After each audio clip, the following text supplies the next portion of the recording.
The number of coronavirus cases has sharply risen following changes in the way it's diagnosed. The World Health Organization is seeking clarity from China after 15,000 more infections were recorded on Wednesday.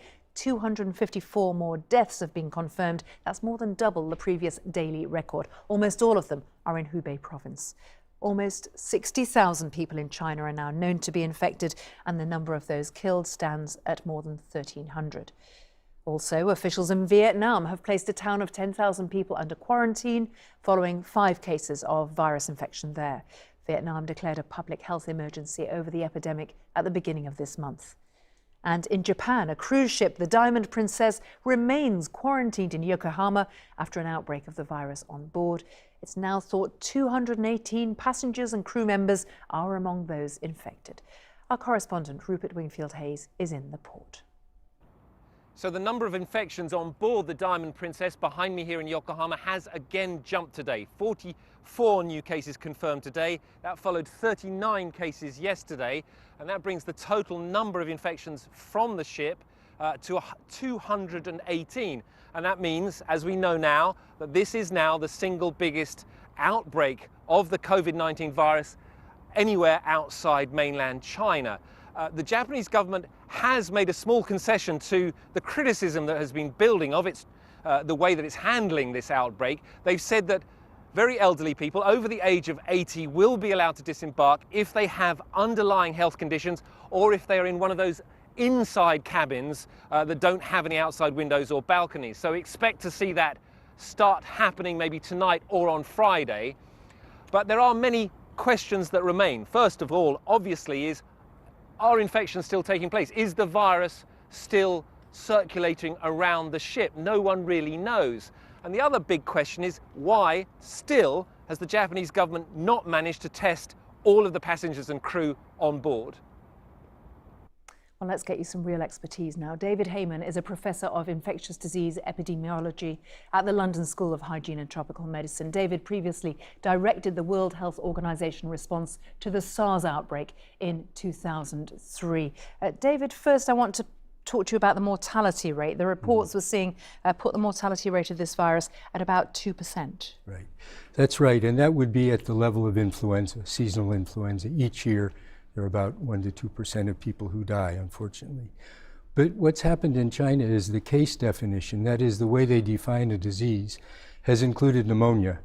And so they're missing all the less severe cases of disease and only looking at those that are most severe. So of course, the mortality is higher among those people. So the case definition recently has been changed in China, and they're now including less severe symptoms as well in their diagnosis. And something that's important now is the way they're testing. It has been to do with these lab kits beforehand. And what's been the problem with those? Well, they've been using test kits that detect nucleic acid. The problem with them is that it takes a long time to get a result, longer than they want. It takes sometimes a day for them to get a result. And does it require some expertise to administer and to read? Absolutely. It requires both expertise and skill and making sure that there isn't contamination from the laboratory around it. So what they've done recently is 2 things. They've developed a more rapid point of use test for nucleic acid, which they've rolled out. It's not clear how effective this is, but they're using it. And in addition, they've changed the way they diagnose, and in some instances, they're just diagnosing based on symptoms and an X-ray, which means there's no nucleic acid diagnosis. So does that mean the number of diagnoses, the number of confirmed cases is bound to jump? Absolutely, because not only are they finding cases of coronavirus, but they're finding other diseases that also, or other infections rather, that also cause pneumonia. So they're seeing an increase in the number of cases and a decrease in what we call the specificity of diagnosis.